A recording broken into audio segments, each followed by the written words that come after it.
السلام علیکم ورحمۃ اللہ وبرکاتہ۔ ان الحمد للہ نحمده ونستعینه ونستغفره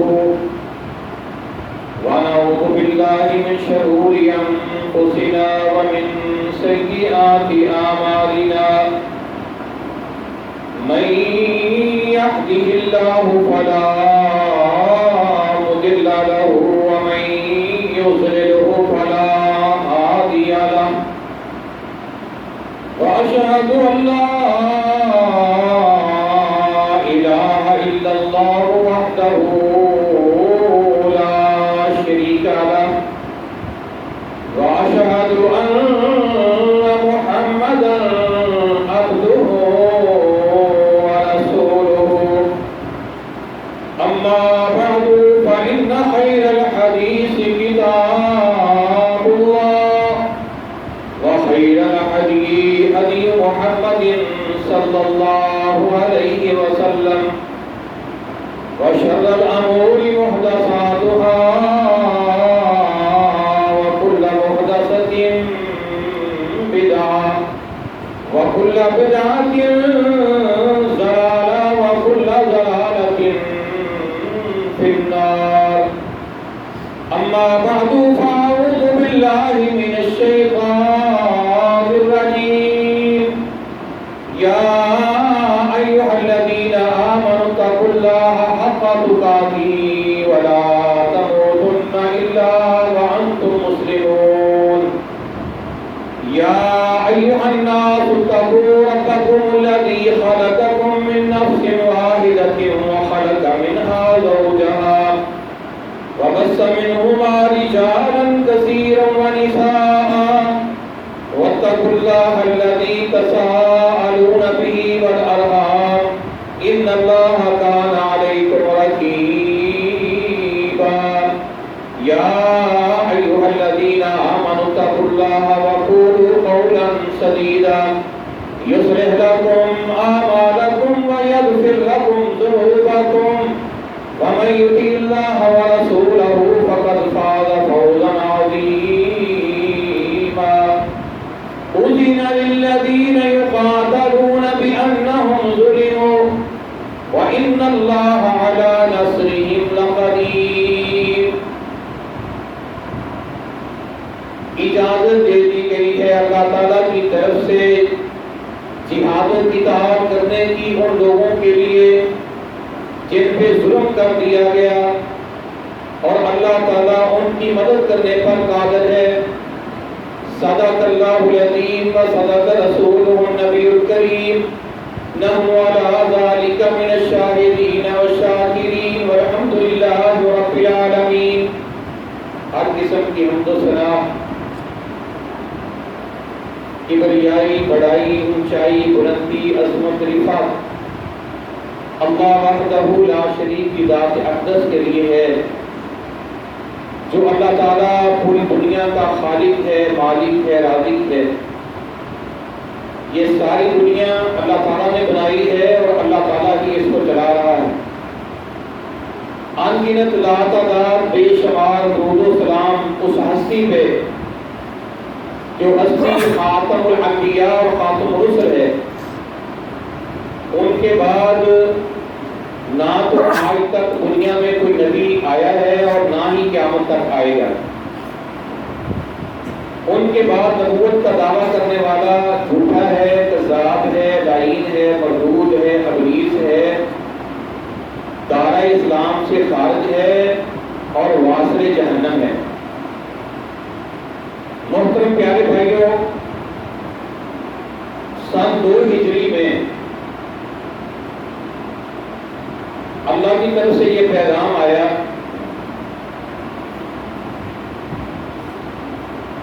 کہ مسلمانوں کو جہاد و قتال کرنے کی اجازت ہے۔